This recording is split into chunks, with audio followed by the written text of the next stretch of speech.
আমরা দৈনন্দিন জীবনে যতটা ব্যস্ততার সময় কাটাই, যতই ব্যস্ত সময় কাটাই না কেন, একটু বেড়াতে গেলে কিন্তু আমাদের মাইন্ডটা খুবই ফ্রেশ হয়ে যায়, একদম রিফ্রেশ লাগে। আর সবচেয়ে বেশি আমাদের বেড়াতে যাওয়া পছন্দ হয় আসলে শৈশবকালে। বয়স হওয়ার পরে তো বেড়াতে যাওয়া খুব একটা হয়ই না।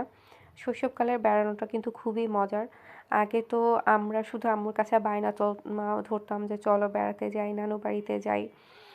আর নানু বাড়িতে যাওয়ার কথা আম্মু যদি কখনো স্বীকার করতো যে হ্যাঁ কালকে যাব, সে তার আগের রাতে তো আমাদের ঘুমই হতো না, মানে এত এত প্ল্যানিং চলতো মাথায়, কি করব কি করব, নানুর সাথে কি কথা বলবো, এত কথা বলবো।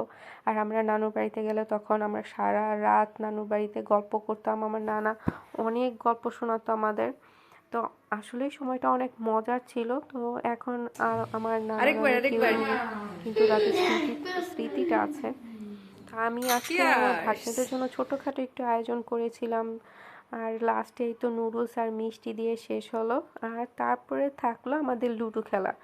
লুডো খেলাতে তো আমাদের দুইজন মানে চারজনের একদম হাড্ডাহাড্ডি লড়াই ছিল। তো এই ছিল আমার আজকের ব্লগ। ভালো থাকুন আপনারা সবাই।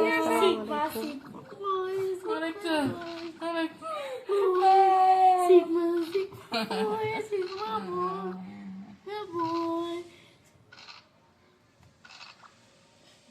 আমার কানে পড়ে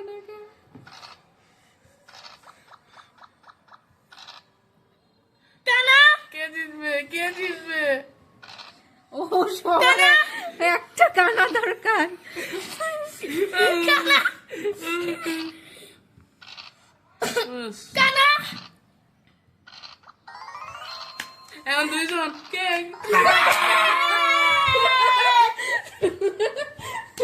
কত হয়েছে? শান কত নাম্বার হয়েছে? শানে থার্ড, রাজ রাজ রাজ লাড্ডু। লজা আমি জিতে গেছিলাম কানার জন্য।